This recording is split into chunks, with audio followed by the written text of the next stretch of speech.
सभापति महोदय, बहुत बहुत धन्यवाद आपका। और मैं सबसे पहले अखिलेश जी बैठिए, जरा बैठिए। मैं सबसे पहले अखिलेश जी ने जो बातें कुंभ पर बोली कि 144 साल बाद ये महाकुंभ आया है, ये झूठ है। आपने कहा आपने ये कहा। देखो, मैं तो पंडित नहीं हूं, बहुत मैं युवा हूं और मेरे जैसे अनेक युवा इस महाकुंभ में स्नान करने जा रहे हैं। इनकी स्पीच के बाद एक आस्था का विषय है, श्रद्धा का विषय है, इसलिए आज तक मुझे लगता है कि 25-30 करोड़ लोग 40 करोड़ लोग जो भी जाएगा उतना 100 करोड़, जो इतने करोड़ों लोग गए, करोड़ों लोग एक आस्था के साथ गए, एक श्रद्धा के साथ गए कि ये महाकुंभ में जाकर उन्होंने दर्शन लिया। लेकिन मुझे लगता है कि यहां पर अगर अखिलेश जी हिंदू के विरोध में, महाकुंभ के विरोध में अगर नहीं बोलेंगे, आपने शुरुआती विरोध से की, स्नान तो करना पड़ेगा, डुबकी तो लगाना पड़ेगा अखिलेश जी, क्योंकि आज जिस तरह डर से डुबकी जो है कुछ लोग वहां पर लगा के आए, क्योंकि जिस तरीके से आज लोग साथ में आ रहे हैं।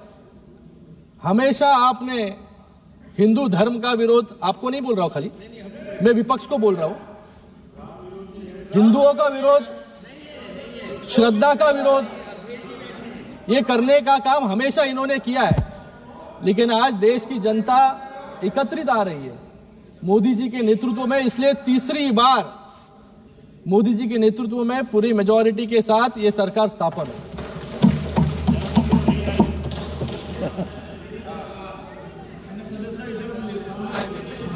आज मैं यहां पर इस बजट,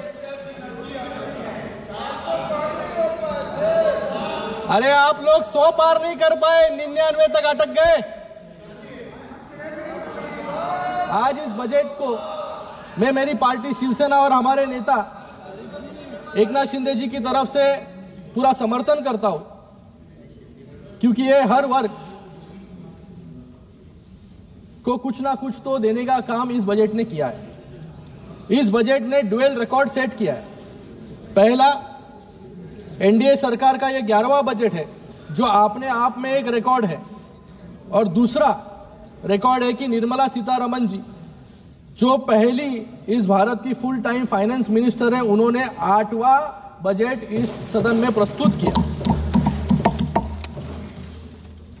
वो हमारे देश की रक्षा मंत्री भी रह चुकी है, अभी वित्त मंत्री भी है। उनके कार्यकाल में देश समृद्ध भी हुआ और सुरक्षित भी। अगर मोदी जी को टीम इंडिया का कप्तान हम कहते हैं, तो आज टीम इंडिया का विनिंग ऑलराउंडर जो है हम निर्मला सीतारमण जी को कह सकते हैं। 2014 में जब कांग्रेस ने एक पैरालाइज्ड इकोनॉमी हमें दी, तो हमारा बजट 17,94,000 करोड़ था।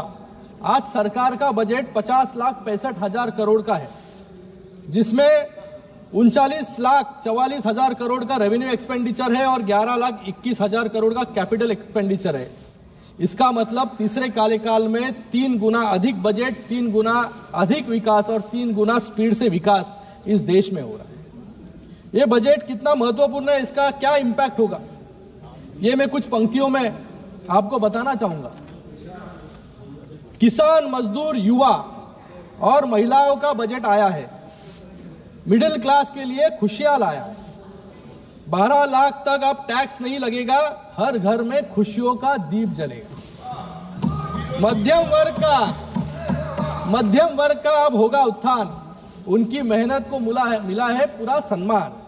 युवाओं को मिलेगा काम, गरीबों को मिलेगा अपना पक्का मकान। बजट ने रखा है समाज के हर वर्ग का पूरा ध्यान। सुन लीजिए, और विपक्ष हो गया है परेशान। इंफ्रास्ट्रक्चर का फायदा अब होगा पूरे देश में। सड़क, पुल और मेट्रो बनेंगे हर प्रदेश में। वंदे भारत और बुलेट ट्रेन से महाराष्ट्र को भी नई रफ्तार मिलेगी। डबल इंजन की गाड़ी अब 3 गुना तेजी से चलेगी।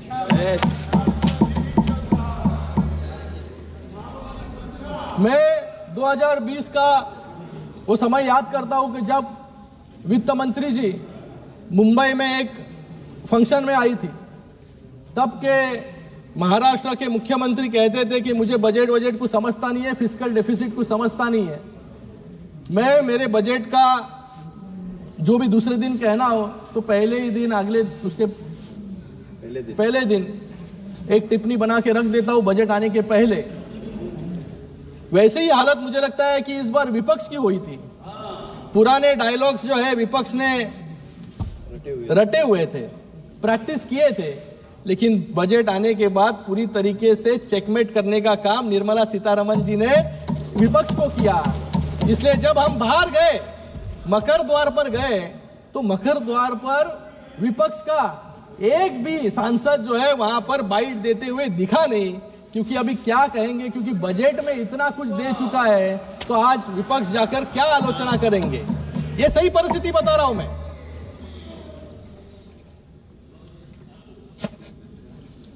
मुझे लगता है कि विपक्ष के कुछ साथी खुद का भी कुछ टैक्स रिलीफ खुद को मिला है कि नहीं, वो भी सोचते होंगे। ये जो बजट दिया गया है वो भले ही विपक्ष के समझ में ना आए, लेकिन देश की आम जनता के समझ में जरूर आया है।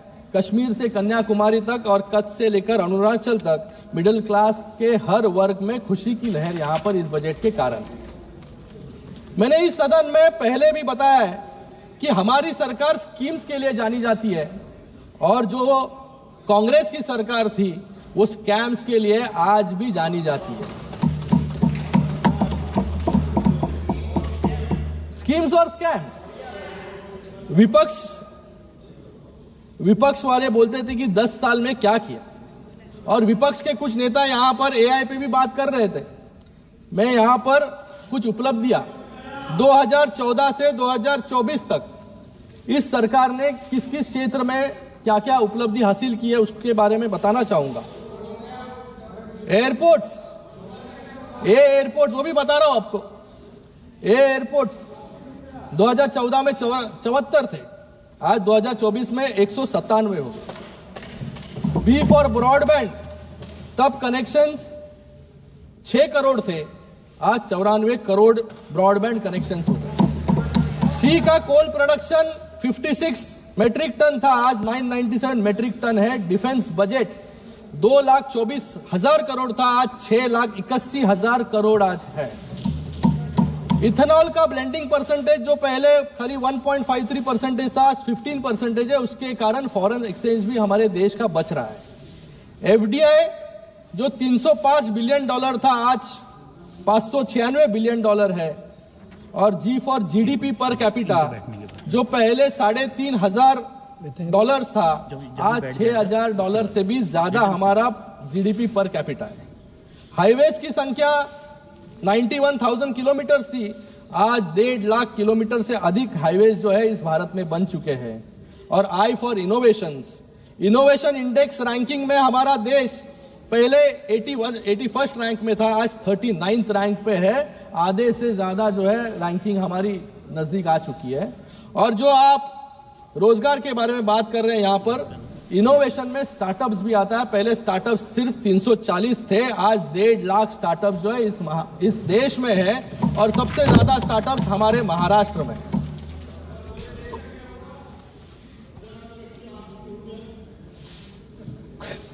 महाराष्ट्र इतना बड़ा राष्ट्र है। कुछ दिन पहले ही दिल्ली के चुनाव रिजल्ट्स आए। मैं एनडीए को यहां पर बधाई देता हूं एक ऐतिहासिक जीत के लिए, और विपक्ष को भी बधाई देता हूं ऐतिहासिक हार के लिए। विपक्ष के लोग कहते थे कि एनडीए इस जन्म में राम मंदिर नहीं बना पाएगी, 370 कलम नहीं हटा पाएगी, और कुछ लोग कह रहे थे कि इस जन्म में मोदी जी तो आम आदमी पार्टी को कभी हरा नहीं पाएंगे। इस 10 साल में राम मंदिर भी बन गया, 370 भी हट गया, और इस दिल्ली में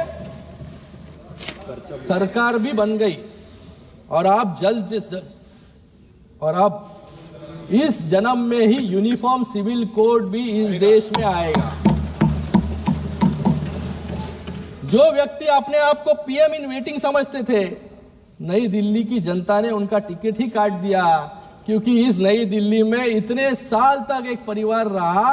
अपने घर में खाता खोलने के लिए उनको इतने सालों तक परिश्रम, वेटिंग, और आने वाले समय में और वेटिंग करना पड़ेगा। कुछ लोग ईवीएम पर सवाल उठा रहे हैं यहां पर कि फर्जी वोटर जोड़ दिए गए। मैं उनको बताना चाहूंगा, we gave people economic growth and people blessed us with electoral growth. इसलिए इतना पूर्ण बहुमत आज इस भारत में भी और महाराष्ट्र में भी हमें मिला, और आज दिल्ली में भी। पिछले 10 वर्षों में सिर्फ इकोनॉमिक इंडिकेटर्स ही नहीं, इलेक्टोरल इंडिकेटर्स पर भी हमने रिकॉर्ड स्थापित किए हैं। 2014 में एनडीए की सरकार सिर्फ 7 राज्यों में थी और कांग्रेस की सरकार 13 राज्यों में थी, लेकिन 2025 में आज एनडीए की सरकार 21 राज्यों में है और कांग्रेस की सरकार सिर्फ 4 राज्यों में बची है। आज बेईमानी तो आप लोगों ने लोकसभा के टाइम की।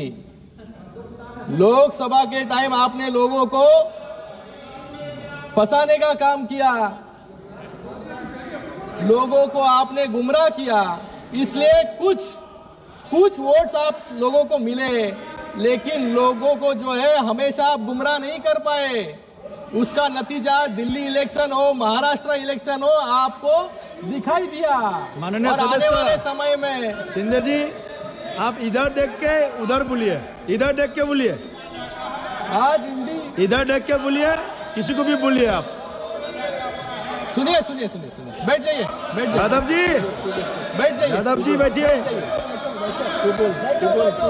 यादव जी, अखिलेश जी बिठाइए उनको, अखिलेश बिठाइए। धन्यवाद। अवधेश जी, आज अवधेश जी आराम से बैठिए, आराम से बैठिए। आज हिंदी, अरे सुनिए यार, आज हिंदी हमने आपका सुना है, हमारा भी सुनिए। हम लोग ने देखो अखिलेश जी का पूरी चुपचाप बैठ के ध्यान से सुना। आप भी हमारा ध्यान से सुनिए। आप ध्यान लगा दीजिए। आज इंडी गठबंधन में आज इंडी गठबंधन एक क्रिकेट टीम की तरह है, जिसमें कांग्रेस नाम का एक बैट्समैन है जो हर एक को रन आउट करने के पीछे लगा है। जो हमारे प्रधानमंत्री बिल्कुल सत्य कहते थे कि कांग्रेस पार्टी नहीं परजीवी है, लेकिन मैं ये कहना चाहूंगा कि कांग्रेस पार्टी जो है भारतीय राजनीति का एक भस्मासुर है, जिसके ऊपर हाथ रख दे वो भस्म हो जाता है। उसका उदाहरण जो है हमारे महाराष्ट्र में है। महाराष्ट्र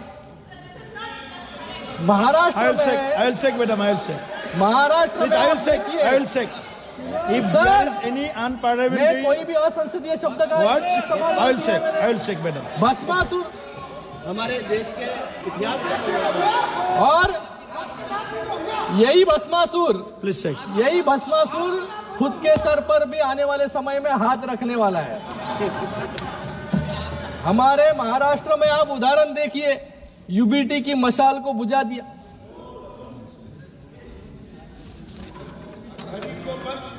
घड़ी को जो सबसे ज्यादा विधायक चुन के आते थे, आज उनकी परिस्थिति क्या हो गई है।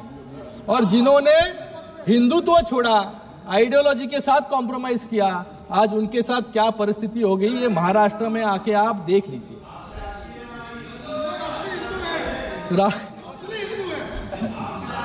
राहुल जी इस सदन में एक चाइना के प्रवक्ता की तरह आज राहुल जी इस सदन में चाइना के प्रवक्ता की तरह लग रहे थे। उनकी अर्थव्यवस्था की उपलब्धियां बता रहे थे और मेक इन इंडिया को फेलियर बता रहे थे। जब आप जब आप मेक इन इंडिया को गाली देते हो तो सिर्फ इस सरकार को नहीं, वो हर मजदूर को गाली देते हैं, वो हर इंजीनियर को गाली देते हैं, हर साइंटिस्ट को, हर डॉक्टर्स को, जो इस मेक इन इंडिया में आज जो मेक इन इंडिया सफल हुआ है, इनके प्रयासों के वजह से सफल हुआ है। लेकिन जब उनके सामने भारत की उपलब्धियां राष्ट्रपति जी के एड्रेस के माध्यम से बताई जा रही थी तो वो कह रहे थे कि ये बोरिंग है। मुझे लगता है कि इससे ज्यादा अपमानजनक बात कोई नहीं होगी। उनको देश की माफी भी मांगनी होगी। मैं उनको विपक्ष को कहना चाहूंगा, in Congress years India was known as the third world country. Today it's soon becoming the third largest economy in the world. ये फर्क है हमारे शासन में और कांग्रेस के शासन में। जो लोग फेलियर की बात करते हैं, अब मैं उनके एक्सेप्शनल इकोनॉमिक परफॉर्मेंस, जहां जहां इनकी राज्य में सत्ता सरकारें बची है, वहां पर इस कैसे परफॉर्म ये कर रहे हैं, उसके बारे में कुछ बताना चाहूंगा। कर्नाटक में सरकार ने 5 गारंटी दिखाकर वोट लिए, लेकिन आज कर्नाटक को 48,000 करोड़ का उधार जो है लेना पड़ रहा है। दूसरा हिमाचल प्रदेश है। हिमाचल प्रदेश में 18 नवंबर 2024 को हिमाचल भवन की जब्ती के आदेश हाईकोर्ट ने दिए, क्योंकि कांग्रेस सरकार 150 करोड़ के हाइड्रो पावर परियोजना का भुगतान नहीं कर पाई। हिमाचल में कांग्रेस सरकार का हाल एक फ्यूजिटिव इकोनॉमिक ऑफेंडर वाला हो गया है, जिसकी प्रॉपर्टी अटैच करने की जरूरत पड़ गई है। और उधर हिमाचल सरकार में समोसा स्कैम पर सीआईडी इंक्वायरी चल रही है। समोसा स्कैम। तेलंगाना में भी 10 महीनों में इन्होंने 50,000 करोड़ का कर्ज लिया है। मतलब इन्होंने, सर मैं दूसरा स्पीकर हूं सर, टाइम बचा है मेरे पार्टी का। नहीं टाइम नहीं है, टाइम है थोड़ा है। कल हमारे विपक्ष के साथी कुछ आंकड़े बता रहे थे। अरे सुन लीजिए, ज्यादा नहीं बोलूंगा, सुन लीजिए। कुछ आंकड़े बता रहे थे और बता रही थी कि सर बैठिए दादा, नहीं नॉन स्टॉप कमेंट्री कर रहे हैं सर सब लोग। डोंट डिस्टर्ब प्लीज बैठिए प्लीज। नॉन स्टॉप कमेंट्री कर रहे हैं। No please. खत्म नहीं हो रहा है सर सच्चाई। कल हमारे विपक्ष की एक साथी कुछ आंकड़े दे रही थी, कुछ बता रही थी कि आज हम सब जो यहां बैठे हैं, हर पर एक कर्ज है, लेकिन वो नहीं बताया उन्होंने कि ये कर्ज क्यों है, कैसे हुआ। क्योंकि जब इनकी सरकार थी तो जनता को इन्होंने बैंक समझ लिया था और उस बैंक को 10 साल तक इन्होंने लूटने का काम किया। 1971 में आपने बैंक को नेशनलाइज किया, लेकिन 2014 आते आते बैंकों की हालत ऐसी कर दी कि यूपीए कम और एनपीए ज्यादा सुनाई दे रहा था। और हमने 10 साल में इन सभी बैंकों को एनपीए से बाहर निकालकर आज संरक्षित करने का काम किया। और इन्हीं बैंकों के माध्यम से आज पूरे देश में जो जो लोगों को सुविधा मिल रही है वो इन बैंकों के माध्यम से मिल रही है। Please conclude. Income tax amendment sir अभी सर 1 मिनट प्लीज 1 मिनट में 1 मिनट में 5 minute sir 5 minute give me 5 minute sir. No you have time. Income tax act amendment भी हमने लाया है।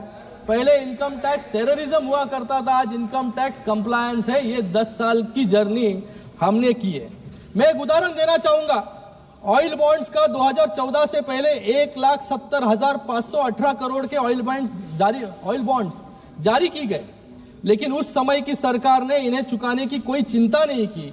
2014-2022 के बीच उसी ऑयल बॉन्ड के लिए 42,223 करोड़ प्रिंसिपल अमाउंट चुकाने के लिए हमें इंटरेस्ट के रूप में 80,000 करोड़ सरकार को देने पड़े।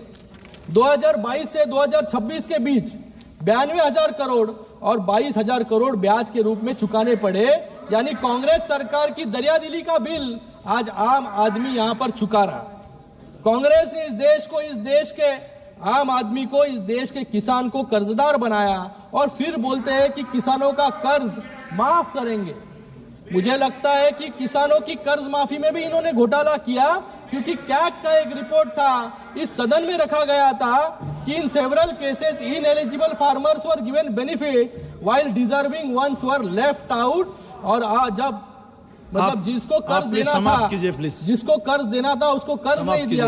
और जब अनुराग जी इनको स्कैमस्टर्स कहते हैं तो इनको दुख होता है। इन्होंने नैरो यूरिया और कॉटन बैग की बात यहां पर कल की।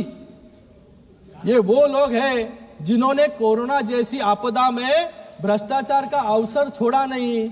इन्होंने बॉडी बैग, जो बॉडी बैग 600 रुपया में मिल रहा था, उसको 6000 रुपया में खरीदने का काम इन्होंने किया। खिचड़ी में घोटाला करने का काम इन्होंने किया। सीडब्ल्यूजी में रिकॉर्ड घोटाला करने का काम इन्होंने किया।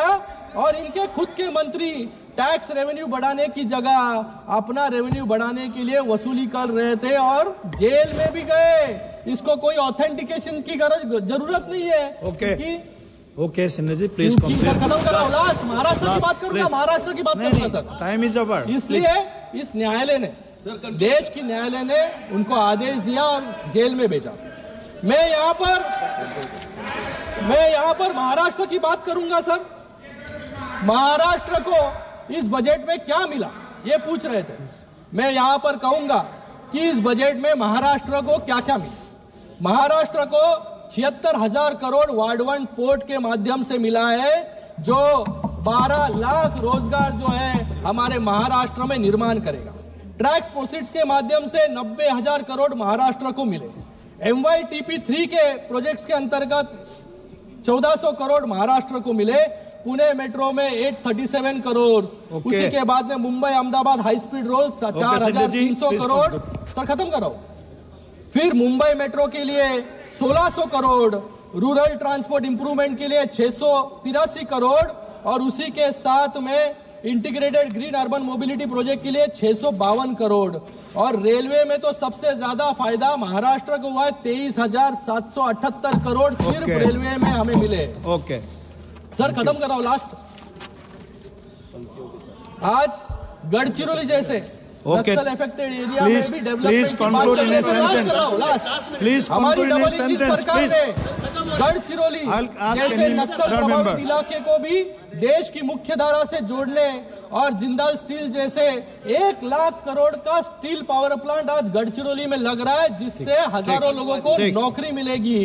ये मैं इसके लिए तभी के हमारे गार्डन मिनिस्टर एकनाथ शिंदे जी और तब के हमारे मुख्यमंत्री एकनाथ शिंदे जी को खूब बहुत धन्यवाद देता हूं कि उन्होंने इसकी शुरुआत की और उसको आगे लेके जाने का काम आपके मुख्यमंत्री देवेंद्र फडणवीस जी यहाँ पर कर रहे हैं। मैं अपना भाषण कुछ पंक्तियों के साथ अभी खत्म हो गया आपका।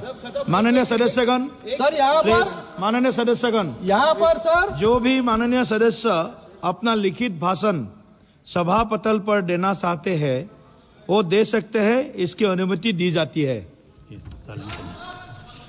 Honourable member Shri Saleng Sangma ji, honourable member Saleng Sangma ji, please. Nothing will go on record. Yeah. Nothing will go. Thank you, Mr. Chairman, sir. It was unfortunate during the budget presentation by the finance minister